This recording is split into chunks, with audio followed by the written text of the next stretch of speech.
Assalamualaikum warahmatullahi wabarakatuh. Selamat pagi, salam sejahtera untuk kita semua. Kali ini saya akan eh, kembali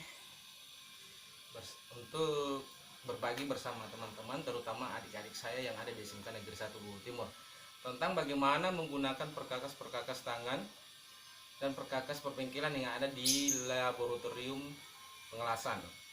Nah, di depan saya ada mesin bor tangan, gerinda tangan, sama motor las atau terapolas.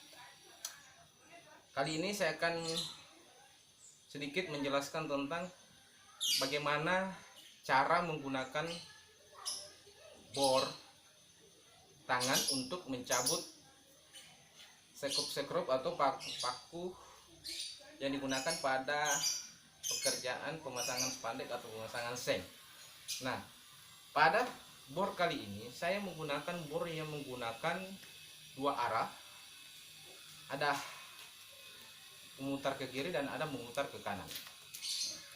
Nah, untuk mencabut ini maka diperlukan putaran kiri seperti ini, teman. Usahakan ditekan, kemudian pelan, jangan langsung pada putaran yang cepat. Usahakan dia sedikit demi sedikit tertarik. Nah, ini pakunya sudah tercabut. Nah, bagaimana ketika misalkan kita harus kembali untuk merekatkan plat yang ada pada bus ini? Tombol ini kembalikan ke kiri sehingga putaran alur pada bor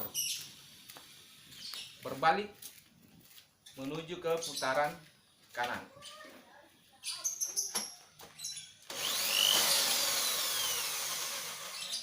Nah, selesai. Kemudian untuk gerinda ini saya pasangi mata gerinda pemotong. Fungsinya untuk memotong plat, memotong besi, juga bisa digunakan untuk memotong besi beton dan plat-plat yang lain. Nah, cara penggunaan ini rawan sekali bagi pemula. Ketika menggunakan gerinda tangan pasti akan merasakan getaran yang dihasilkan oleh mesin tersebut. Makanya ketika menggunakan gerinda seperti ini harus menggunakan dua tangan, dan jangan langsung menekan gerinda atau memaksakan gerinda untuk memotong benda kerja. Contoh, saya kasih contoh misalkan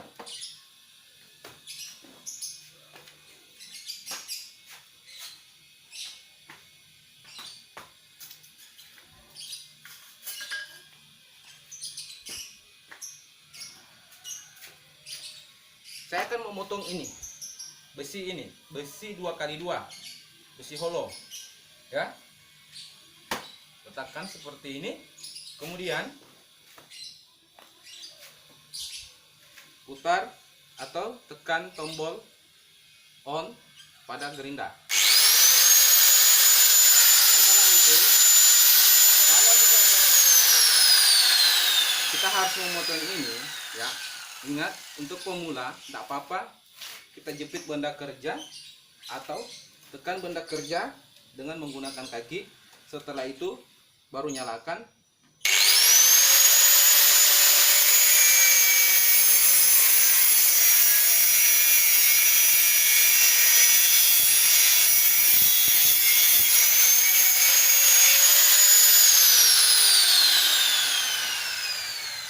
Terpotong. Kenapa mesin gerinda ini tidak boleh langsung dipaksakan ditekan? Karena itu akan mengakibatkan mata gerinda yang digunakan bisa patah karena ada tekanan paksaan di situ. Ya. Kira itu ya teman-teman. Jadi mesin gerinda ini bisa memotong besi 8, pokoknya mulai dari tipis sampai ketebalan 20 mm. Itu bisa digunakan ini. Jangan menggunakan sampai di atasnya karena akan membuat cepat gerinda rusak. Kemudian bagaimana menggunakan las listrik. Nah, ini las listrik ini dilengkapi dengan handle atau pengatur ampere. Nah, makanya ketika misalkan teman-teman mendapati apalagi namanya trafo seperti ini, trafo ini 900 watt. Jadi kalau teman-teman mempunyai daya di rumah 900 watt, itu terkadang dia susah untuk menarik trafo seperti ini. Makanya gunakan trafo ini di kisaran 1300 sampai seterusnya. Itu bisa menghidupkan mesin ini. Dan terus untuk memaksimalkan pekerjaan, pada pekerjaan-pekerjaan yang dilakukan di rumah, usahakan menggunakan kawat yang kecil atau diameter 2,0. Saya ambilkan contohnya.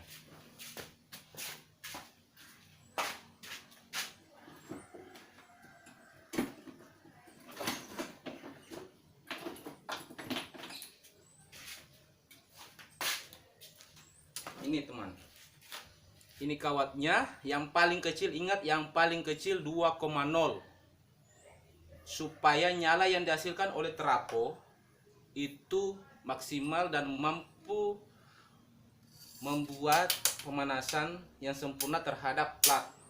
Nah, bagaimana dengan proses kerja pada mesin ini? Pada proses kerja mesin ini itu dilengkapi dengan tombol on off, ya, kabel penjepit, kabel massa, dan kabel colokan langsung ke sentral listrik. Nah, bagaimana pemasangannya ini? Usahakan pemasangan ini untuk kabel penjepit itu berada pada tanda positif. Kemudian kabel massanya yang ini yang menuju ke benda kerja itu harus di tanda negatif, sehingga pada proses pekerjaan itu pemanasan itu berada pada benda kerja.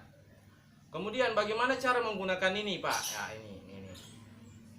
ini buat teman-teman pemula ketika menggunakan elektroda seperti ini, maka gunakan 60 sampai 75 ampere saja, tidak usah lebih, dan tidak usah terlalu kecil juga. Kemudian terus bagaimana kalau misalkan mendapati plat seperti ini tipis? Biasanya ketika kita misalkan melakukan pekerjaan pengelasan, itu terdapat beberapa kendala yang dihadapi oleh welder-welder yang baru belajar. Ketika mengelas seperti ini, plat seperti ini, maka akan mendapati banyak bocoran pada plat. Nah, itu dikarenakan karena pengaturan ampere itu terlalu tinggi. Kemudian jarak antara elektroda dengan benda kerja juga tidak maksimal, sehingga akan menghasilkan kebocoran pada benda kerja. Nah, makanya untuk memaksimalkan itu usahakan jaraknya itu hampir sama dengan diameter batang inti elektroda. Batang intinya yang seperti ini, yang di dalam, bukan selaputnya. Nah, supaya bisa menghasilkan rigi-rigi las yang sempurna, usahakan ketika misalkan mengelas, perkirakan sampai 3 detik, hitungan 1, 2, 3 tarik, 1, 2, 3 angkat, 1, 2, 3 angkat, 1, 2, 3 angkat, agar tidak banyak menimbulkan kebocoran terhadap benda kerja seperti ini, kawan. Nah, terus bagaimana kendala-kendala yang sering dihadapi oleh teman-teman pemula ketika mengelas? Pertama, sering nempel pada benda kerja. itu diakibatkan oleh ampere yang ada di sini, yang di sini itu rendah. Makanya ketika misalkan menempel terus, harus naikkan sedikit atau jaga jarak elektrodanya kembali. Mungkin saja diakibatkan oleh terlalu dekatnya elektroda dengan benda kerja. Nah, kemudian pada proses pengelasan sering kita jumpai itu elektroda susah menyala, padahal ini sudah diatur, jaraknya sudah bagus. Apa yang mengakibatkan itu?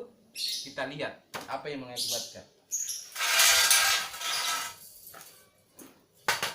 Ini besi-besi seperti ini akan mengakibatkan nyala yang tidak sempurna karena mengandung karat. Makanya sebelum kita las harus dibersihkan terlebih dahulu atau paling tidak gerinda terlebih dahulu. Saya kasih contoh teman.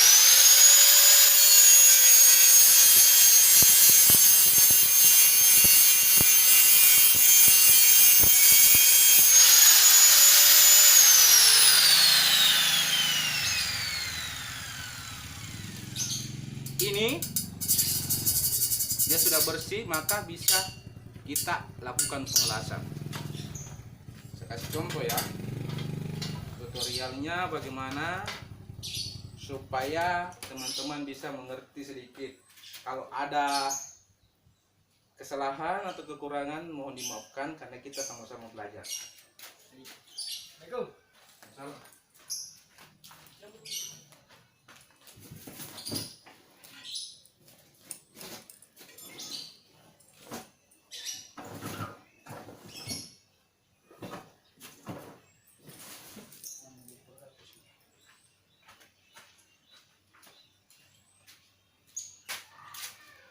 Kita tes ya teman-teman. Jadi coba cari dulu elektroda di situ deh, yang kawat. Ya.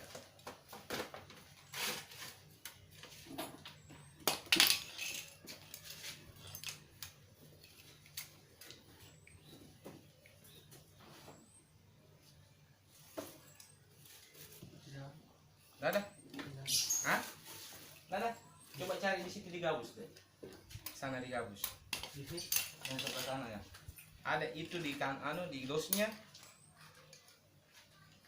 Sabar ya teman, saya akan coba untuk sedikit memberikan.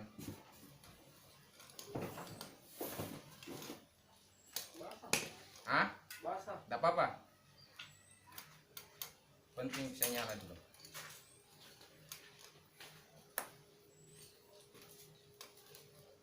Jadi untuk adik-adik yang ada di SMK, usahakan paling tidak dasar daripada pengelasan dipahami. Nah, sebelum kita mengelas, terlebih dahulu jepitkan kabel massa pada benda kerja.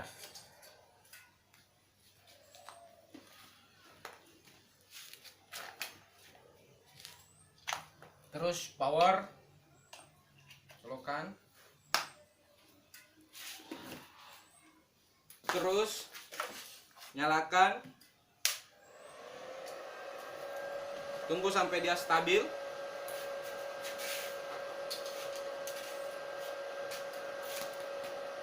Saya pakai kacamata standar ya. Untuk teman-teman pemula, usahakan menggunakan topeng las karena pasti akan mengakibatkan cedera pada mata ketika tidak sesuai dengan prosedur. Saya hanya mempraktekkan apa yang ada di depan saya. Yang harus kita utamakan di situ bagaimana menerapkan kesehatan dan keselamatan kerja, terutama masker, topeng las, sarung tangan. Saya tidak pakai sarung tangan, kebetulan saya tidak siap tadi. Nah, saya mau mencoba mengelas dan membandingkan dengan ini. Bagaimana perbandingan antara yang bersih dengan yang tidak? Basah sekali kan?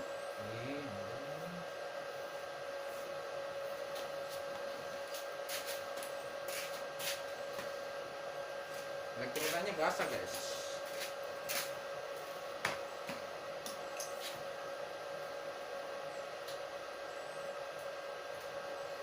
Terus untuk pemasangannya ini, pemasangan ini ada 1, 2, 3 gerigi di dalam itu bisa membentuk 90 derajat, ada yang 120 derajat, ada yang di bawah 45 derajat.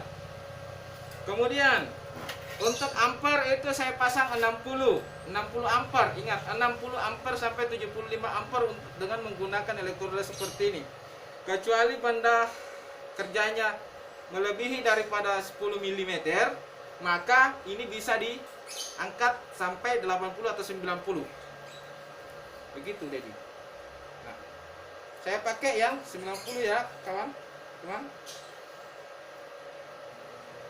Kita bisa bandingkan antara yang berkarat dengan yang bersih.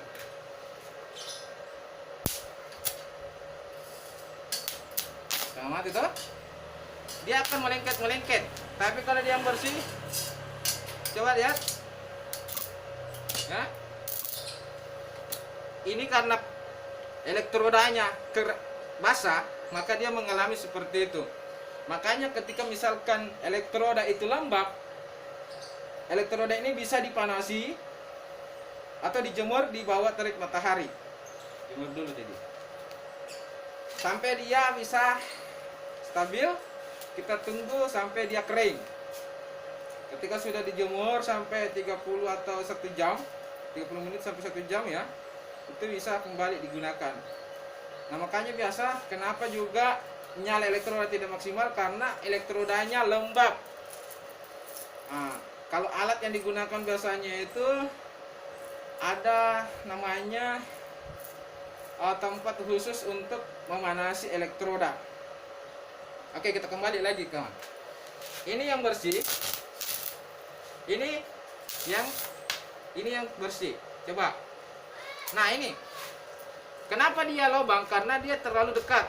Semburan dari sini itu terlalu besar sehingga dia bocor. Nah, untuk menempel seperti ini kita harus gunakan taktik itu tadi. 1 2 3 1 2 3 1 2 3 sampai hitungan ketiga angkat lagi. Ya.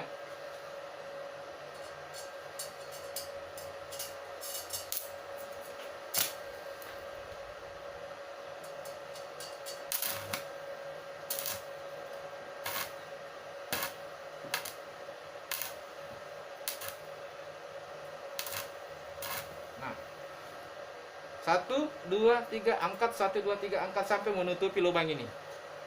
Saya kira seperti itu, teman. Begitupun dengan sambungan-sambungan seperti ini.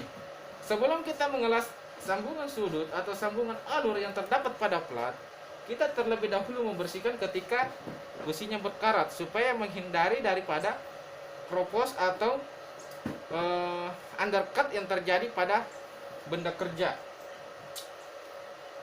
Contoh misalkan saya coba untuk mengelas alur ini.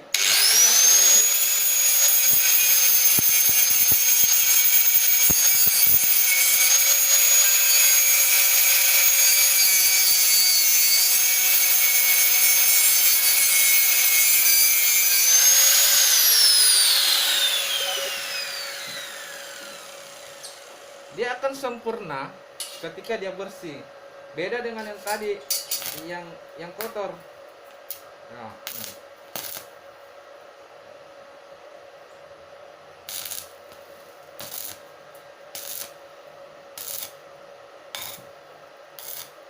Dia bocor, teman. Posisi tidak sempurna.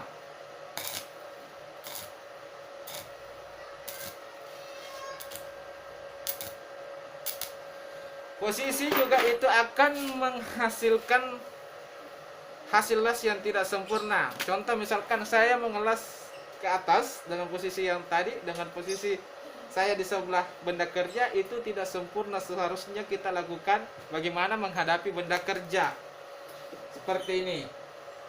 Ya, luruskan.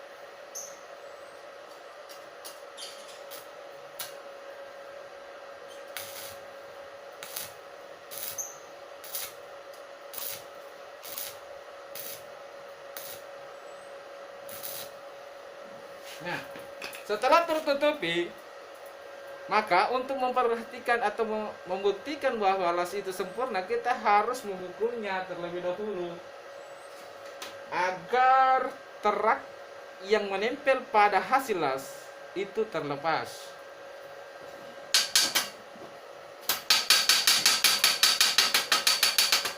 Nah, dia tertutup, teman.